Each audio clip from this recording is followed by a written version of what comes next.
जय हिंद साथियों, कैसे हैं आप लोग। उम्मीद है शानदार, जिंदाबाद, ज़बरदस्त होंगे। और अभी आपने देखा होगा कि जो एक वेबसाइट है सरकारी रिजल्ट .com है ना, एक वेब एप्लीकेशन है जिस पे हम लोग अपना जो है फॉर्म फिल करते हैं ना, तो उस पर लेटेस्ट जॉब्स और आपके एडमिट कार्ड और जो रिजल्ट वगैरह आते हैं ना तो वो दिखते हैं। तो वहाँ पे हम लोग एक ऐसा प्लेटफॉर्म है जहाँ पे हम लोग अपना रिजल्ट वगैरह देखते हैं ना, और कोई वैकेंसी आती है तो फॉर्म फिल करते हैं ना। तो अभी आज ही उस पर एक नया उस पर लिंक जुड़ा हुआ है ना, उस पर रिजल्ट वाले सेक्शन में कि यूपी पुलिस का रिजल्ट वाला है ना। हालांकि उसका जो रिजल्ट का लिंक है वो भी एक्टिवेट नहीं हुआ है, क्योंकि रिजल्ट अभी जारी नहीं हुआ ना। जब वो जारी होगा तब उसका रिजल्ट जो है, लिंक वाला रिजल्ट वाला जो लिंक है वो जो है एक्टिवेट हो जाएगा, है ना।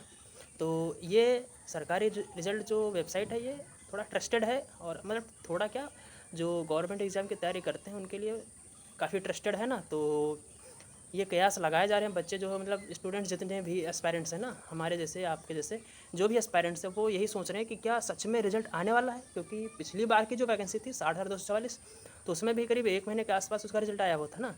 तो क्या इसका रिजल्ट 1 महीने के आसपास, मतलब कि 8, 9 और 10 जून को उसका एग्ज़ाम हुआ था, है ना। और आज 11 जुलाई है, तो 1 महीना तो पूरा हो चुका है और 1 दिन एक्स्ट्रा हो गया है ना, 31 की जुलाई के हिसाब से। तो अभी नहीं, अभी 30 का जून 30 का होता है। तो 1 महीना हो गया और आज 11 जुलाई है ना। तो उस हिसाब से देखा जाए 1 महीना तो पूरा हो गया है।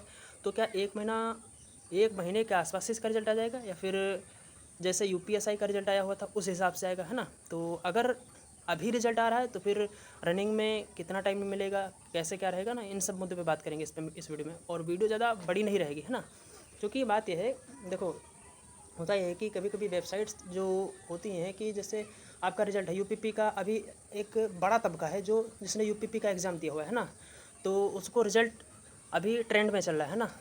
अगर आप यूपीपी का अगर एग्ज़ाम दिए होंगे तो हर जगह पे बच्चे सर्च करें कब आएगा रिज़ल्ट, कब आएगा रिज़ल्ट। एक वेबसाइट पे अगर उसका लिंक डाल दिया ना, क्योंकि वो वेबसाइट तो लिंक वगैरह ही मतलब कि रिज़ल्ट और वैकेंसीज़ और एडमिट कार्ड वगैरह इस इनकी सबकी जानकारी ही देते हैं वो लोग, है ना। तो उन्होंने इसको डाल दिया है, अब उस पर बच्चे काफ़ी सारे विजिट कर रहे हैं, इससे उनकी रीच भी बढ़ रही है ना। और हो सकता है रिजल्ट आए, है ना। मैं ये नहीं कहता हूँ कि रिजल्ट आ नहीं सकता है, आ सकता है। कोई इंटेल होगी उनके पास में, इंटरनल सोर्स होगा, रिसोर्स होगा, उसी के बेसिस पे उन्होंने डाला होगा, या फिर जैसे भी उन्होंने डाला होगा कोई रीज़न की वजह से डाला होगा कि हो सकता है आने वाला हो ना। लेकिन क्या रिज़ल्ट आने वाला है सच में, तो बहुत कम चांस है कि रिज़ल्ट जो है वो अभी आ जाएगा, है ना। रिज़ल्ट आने के चांस अगर देखा जाए तो मिड अगस्त के बाद, यानी कि 15 अगस्त के आसपास, यानी 10 अगस्त के पहले रिज़ल्ट बहुत ना के बराबर चांस है। यूपीएसआई का जो एग्ज़ाम हुआ था 14 मार्च और 15 मार्च 2 दिन हुआ था, 4 शिफ्ट में। उसके बाद उसका रिजल्ट आया था 7 मई के आसपास, 7 मई को शायद आया था। तो करीब 2 महीना लिए थे वो लोग उसमें यूपीएसआई में। और 4500 वैकेंसी थी, 12,500 बच्चों को उसमें शॉर्ट लिस्ट किया गया था। उसमें बस एक चीज़ एक्स्ट्रा थी कि जो नॉर्मलाइजेशन वो हुआ था उसमें, क्या बोलते हैं, एक जो सब्जेक्ट वाइज नॉर्मलाइजेशन होता है ना, वो चीज़ उसमें एक्स्ट्रा हुई थी, वो इसमें नहीं होती है। और इसमें ये एक चीज़ ये है कि इसमें 32,000 वैकेंसी है, काफ़ी ज़्यादा है। तो करीब 90,000 के आसपास बच्चे इसमें लिए जाने हैं, 50,000 90,000। अब कितने लेते हैं, 2.5 गुना लेते हैं, 2.8 गुना लेते हैं, 3 गुना, जैसे भी होगा ना उस हिसाब से। लेकिन रिजल्ट जो है इतनी जल्दी आने की संभावना नहीं है।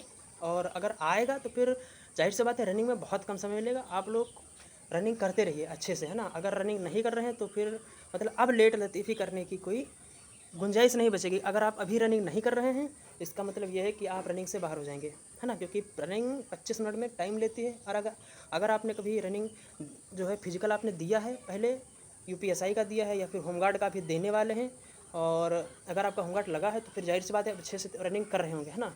और यूपीएसआई का अगर आपने रनिंग मतलब दिया था और उसमें क्वालिफाई हुए थे तो मतलब आपको थोड़ा सा पुशअप देने की आवश्यकता है। मतलब वो 28 मिनट में थी और ये 25 मिनट में, है ना। तो ज़्यादा इसमें टाइम नहीं लगने वाला है। अगर ये रिज़ल्ट आएगा तो फिर कितना टाइम मिलेगा, अगर हम इस पे बात करें। अगर आज जैसे इनका नोटिफिकेशन आया है और रिज़ल्ट आ जाए 1-2 दिन में, तो कितना टाइम मिलेगा। तो जैसे होमगार्ड का है, रिज़ल्ट आया है, डीवीपीएसटी लगेगा, उसके बाद में जो उसका फिजिकल होगा, है ना। और एसआई का देख लीजिए वैसे ही, है ना। तो जितना उसमें टाइम मिला था यूपीएसआई में, उतना ही इसमें भी मिलेगा। रिजल्ट से करीब जो है 1 महीने के अंदर सारी चीज़ें वो हो जानी चाहिए फिजिकल। और ये चीज़ें से, इन चीज़ों से मतलब है फिजिकल तक। पहले डीवीपीएसटी होगा फिर फिजिकल होगा, और डीवीपीएसटी के बाद में करीब 1 हफ्ता या 1.5 हफ्ते का समय मिलता है, 2 हफ्ते मैक्सिमम मान लीजिए, है ना। और रिजल्ट से 1 महीना भी नहीं लगेगा आपको DVPST के लिए कॉल आ जाएगा, है ना, मतलब कि उसका जो है नोटिफिकेशन आपको मिल जाएगा। 1 महीना हद है आपको मिल जाए रनिंग के लिए रिजल्ट से, है ना। तो अगर रिजल्ट आता है तो मैक्सिमम 1 महीना आपके पास बचा हुआ है ना। तो बढ़िया से आप लोग रनिंग करते रहिए अभी से, है ना। कभी भी रिजल्ट आ सकता है, तो उसके लिए मतलब वेट मत करिए रनिंग के लिए, है ना, कि जब आएगा तो हम फिजिकल करेंगे। अगर आपको लगता है कि आपका फिजिकल हो जाएगा, मतलब फिजिकल में नाम आएगा, फाइनल तो देखिए जो होगा वो बाद में देखा जाएगा। नॉर्मलाइजेशन पे काफ़ी कुछ होने वाला है ना, तो वो चीज़ें नॉर्मलाइजेशन पे होनी है, तुमको नॉर्मलाइजेशन पे छोड़ दीजिए, है ना। आप पे क्या है, आप पे सिर्फ फिजिकल पे देना है, उस पर फोकस आप करिए। जिस चीज़ पे आपका मतलब कंट्रोल है फिजिकल पे, आपका कंट्रोल बिल्कुल भी नहीं है फाइनल पे, है ना। जिसका 260 भी बन रहा है वो सोच रहा है कट ऑफ 260 से ज़्यादा तो नहीं चली जाएगी। जिसका 250 बन रहा है वो टेंशन में है कि 250 से ज़्यादा तो नहीं चली जाएगी, है ना। OBC की कितनी जाएगी, जनरल की कितनी जाएगी, EWS गर्ल्स की कितनी, सबको टेंशन है, सबको टेंशन है। इवन टॉपर जो भी होता है वो भी सोच रहा है कि यार कट ऑफ ज़्यादा तो नहीं, 255 मतलब 260 से ऊपर तो नहीं। जिसका 260 है वो भी टेंशन में है, और जिसका 270 है कहीं ना कहीं वो भी टेंशन में कि मेरी रनिंग निकलेगी या नहीं निकलेगी। सबको अलग अलग टेंशन है ना, सबकी अलग अलग प्रॉब्लम्स हैं। तो आप फिर सिर्फ और सिर्फ रनिंग पे फोकस करिए, है ना। फाइनल की टेंशन मत लीजिए, वो आना होगा तब तक आएगा, है ना। और अभी से आप ये सोचिए कि आपके पास 1.5 से 2 महीने हैं। 2 महीने तो खैर नहीं कह सकते, लेकिन 1.5 महीना आपके पास रनिंग के लिए होना चाहिए। अभी अगर 1 महीना जैसे मान लेते हैं ये 15 अगस्त के आसपास रिजल्ट आता है, तो सितंबर के आसपास, लास्ट सितंबर के आसपास आपकी रनिंग हो जानी चाहिए, है ना। तो अगर सितंबर मतलब मिड तो नहीं, लेकिन लास्ट सितंबर के आसपास अगर रनिंग होती है तो आपके लिए अच्छा टाइम है। लेकिन अभी रिजल्ट आ जाएगा तो टाइम कम है ना। तो रनिंग करते रहिए, है ना। रिजल्ट अगर आ रहा है तो फिर अच्छी बात है, और रनिंग अगर आपकी नहीं तैयार है तो आप रनिंग करिए, क्योंकि 1 महीना तो हो गया है बेसिकली, है ना। पूरा 1 महीना हो गया, आपको करना चाहिए था अगर आपने नहीं किया, है ना। तो रनिंग करते रहिए। रिजल्ट की संभावना लेकिन कम है, संभावना कम है। ये कभी कभी होता है कि वेबसाइट्स मतलब कुछ भी हो सकता है ना, बोलने की आवश्यकता नहीं, आप लोग समझ सकते हैं। इससे बेसिकली रीच अच्छी हो जाती है ना, क्योंकि ये ज्वलंत मुद्दा है ना। तो समझ सकते हैं आप लोग। बाकी रिजल्ट जब आएगा तो आप लोग को पता चलेगा, है ना। और कट ऑफ बहुत ज़्यादा नहीं जाने वाली है, 250 के आसपास जाएगी। जनरल के 255 के आसपास जाने वाली है, और OBC की 250 के आसपास, और EWS की भी आसपास उसी के आसपास जाएगी। और 260 265 बोलने वाले वो सब लाइन पे आ जाएंगे, आप लोग बाद में देखिएगा, है ना। तो ठीक है, इतना ही था इस वीडियो में, और रनिंग करते रहिए आप लोग बेसिकली, है ना। नमस्कार, जय हिंद।